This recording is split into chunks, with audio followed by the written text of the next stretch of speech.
بسم اللہ الرحمن الرحیم رب اشرح لی صدری ویسر لی امری واحلل عقدۃ من لسانی یفقہوا قولی۔ شان رمضان 2023 کا آپ دیکھیے، دیکھتے ہی دیکھتے کس طرح یہ سال گزر گیا۔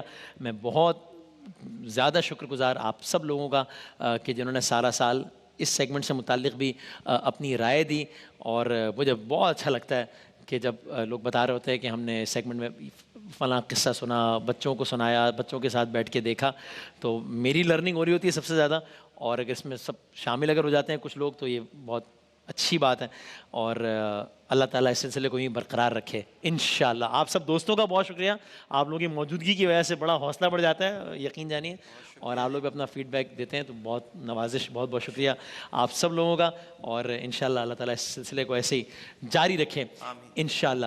آج چونکہ ابتدائی نشست ہے تو ذرا داستان کی طرف آنے سے پہلے، واقعی کی طرف آنے سے پہلے ذرا ایک یوں تمہید کر لیں اگر ہم کہ کہا جا سکتا ہے کہ قرآن کریم میں جو انبیاء علیہ السلام کے واقعات ہیں یا انبیاء علیہ السلام کا تذکرہ ہے،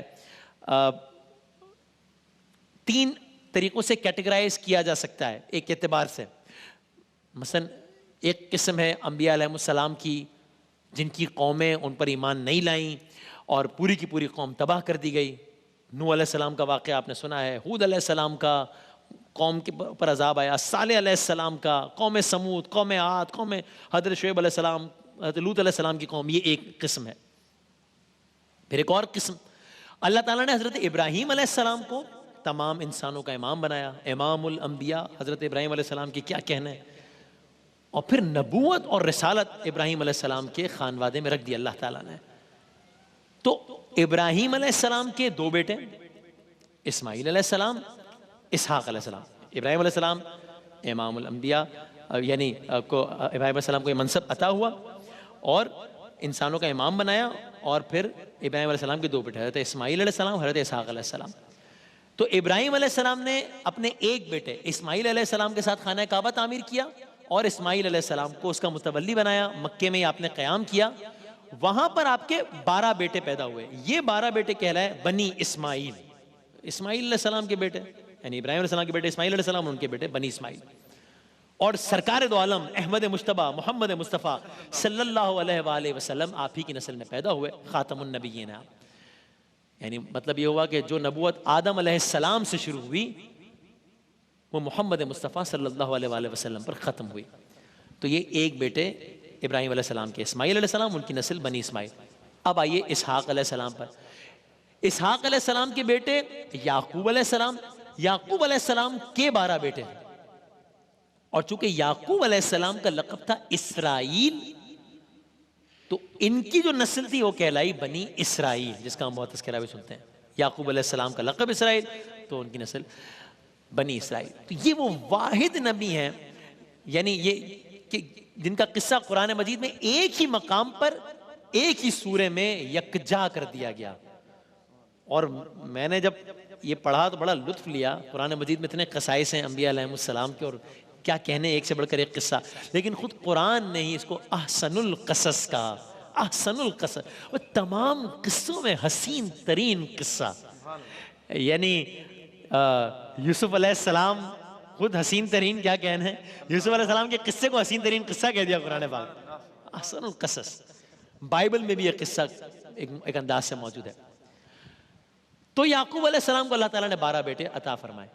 یعقوب علیہ السلام ایک زوجہ سے 2 بیٹے تھے، یوسف علیہ السلام اور حضرت بنیامین۔ یہ جو مشہور و معروف داستان یوسف ہے، اور جب آپ بھی دیکھیے گا، آپ نے پڑھا ہے، بلکہ میں سے بچوں کے لیے کہہ رہا ہوں کہ آپ سورہ یوسف پڑھیں تو انسان حیران ہو جائے کہ کس ڈیٹیلڈ انداز میں اس پورے واقعے کو بیان کیا گیا ہے۔ یعنی میں اپنے طور پہ سوچتا ہوں، ظاہر سی بات ہے، قرآن مجید 6666 آیات کا مجموعہ ہے، 114 اس کے سورے ہیں، تو اللہ تعالیٰ کا کلام ہے، دنیا کی بہترین کتاب ہے، تو ظاہر اس میں ایک لفظ، ایک نقطہ بھی ویسے ہی تو نہیں ہوگا، تو اللہ تعالیٰ نے، ہے نا، ایسے تو نہیں ہوگا، اس میں اللہ تعالیٰ نے ایک سورے کو نام دے دیا سورہ یوسف، اور پھر اتنی ڈیٹیل سے واقعہ بیان کیا، تو کتنی حکمتیں ہوں گی کہ اتنی ڈیٹیل کے ساتھ پورے کا پورا واقعہ بیان کر دیا۔ داستان یوسف علیہ السلام سے آغاز کریں گے انشاءاللہ شان رمضان 2023 کی سحر کا، انشاءاللہ۔ تو یعقوب علیہ السلام ایک زوجہ سے 2 بیٹے تھے، یوسف علیہ السلام اور بنیامین۔ یعقوب حضرت یوسف علیہ السلام کی خوبیوں اور فرما برداری کی وجہ سے یعقوب علیہ السلام آپ کا بڑا خاص خیال رکھتے تھے، خاص محبت تھی یعقوب علیہ السلام کو یوسف علیہ السلام کو، باپ کو بیٹے سے. اب داستان کا ہوتا ہے باقاعدہ آغاز ایک خواب سے. اور اگین اس طرح میں نے کہا یہ خواب بھی قرآن مجید نے انہی الفاظ میں بیان کیا. مطلب کاش دامن وقت میں گنجائش ہو تو انسان وہ آیات پڑھے اور ترجمہ پڑھے تو انسان حیران ہو کہ کس طرح یہ پوری ڈیٹیلز ہیں. آپ کو وقت ملے تو ضرور دیکھیے گا. ایک مرتبہ یوسف علیہ السلام نے خواب دیکھا، اور کیا خواب دیکھا؟ دیکھا 11 ستارے، 11 ستارے، سورج اور چاند، 11 ستارے، سورج اور چاند ان کو سجدہ کر رہے ہیں کہ آگے جھکے ہوئے ہیں. یوسف علیہ السلام نے خواب دیکھ رہے ہیں. ہم نے ابراہیم علیہ السلام کے خواب کا سنا ہے. اب تو انبیاء کے خواب صرف خواب نہیں ہوتے. تو یوسف علیہ السلام اس وقت کم عمر تھے لیکن سمجھ گئے کہ یہ کوئی معمولی خواب نہیں ہے، اس کا کوئی مطلب ہے، اس کی کوئی منطق ہے، اس کی کوئی حکمت ہے. آپ نے اس خواب کو، ہم عام طور پہ کوئی خواب دیکھ رہے ہوتے ہیں انسان بیان کرتا ہے، یوسف علیہ السلام نے اس خواب کو کسی اور کے سامنے بیان نہیں کیا. والد گرامی کی خدمت میں حاضر ہوئے، بابا جان یعقوب علیہ السلام، نبی باپ نبی بیٹا، خواب، ہاں اللہ اللہ، بابا جان یہ خواب دیکھا ہے. خوش ہوئے یعقوب علیہ السلام، خوش ہوئے کہ گویا اس خواب میں اللہ تعالیٰ نے ان کے بیٹے کے حوالے سے گویا بڑی کوئی عظیم پیش گوئیاں کر دی، جس سے ظاہر ہی ہو رہا تھا بظاہر کہ ایک دور ایسا آئے گا کہ وہ بلند ترین مرتبہ حاصل کر لیں گے یوسف علیہ السلام، جس کے سامنے تمام لوگ اور خود ان کے اپنے بھائی، خود ان کا اپنا خاندان سرنگوں ہونے پر مجبور ہو جائے گا، مجبور ہو جائے گا.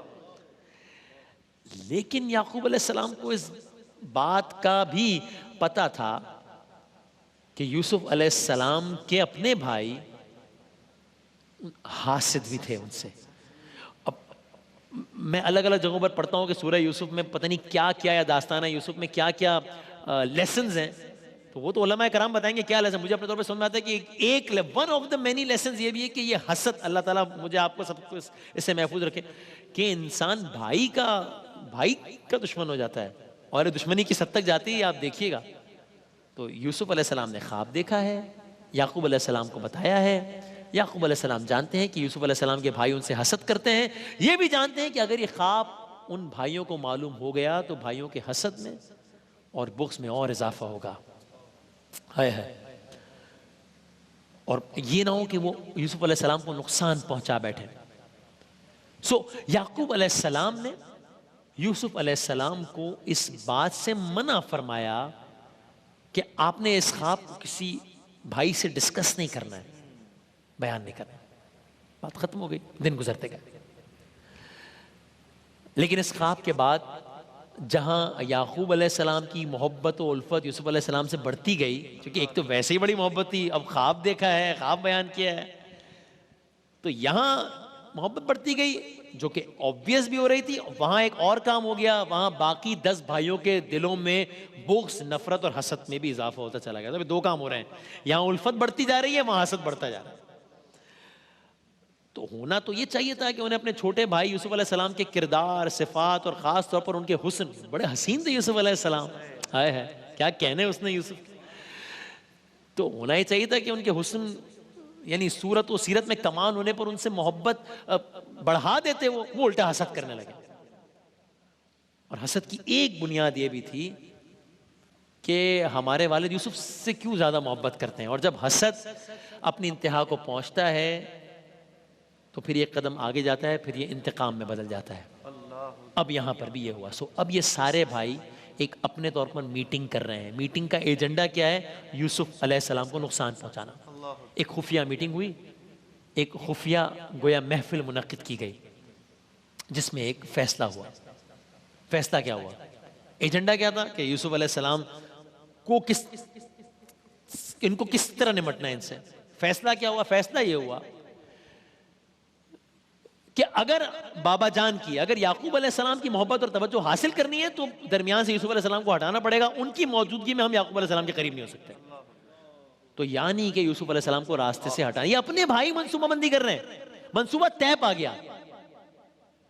منصوبے پر عمل کرنے کا طریقہ بھی طے کر لیا گیا کہ گویا اور یوسف علیہ السلام ہمیشہ کے لیے راستے سے بھی ہٹ جائیں اور یہ لوگ جو راستے سے ہٹانے والے ہیں وہ مجرم بھی نہ بنے.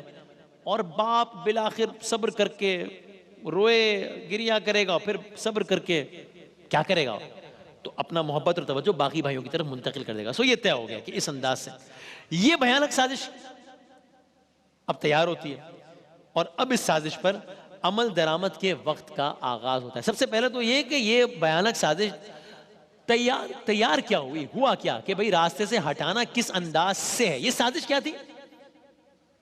یہیں سے ہم کل سے داستان یوسف علیہ السلام کو آگے بڑھائیں گے انشاءاللہ.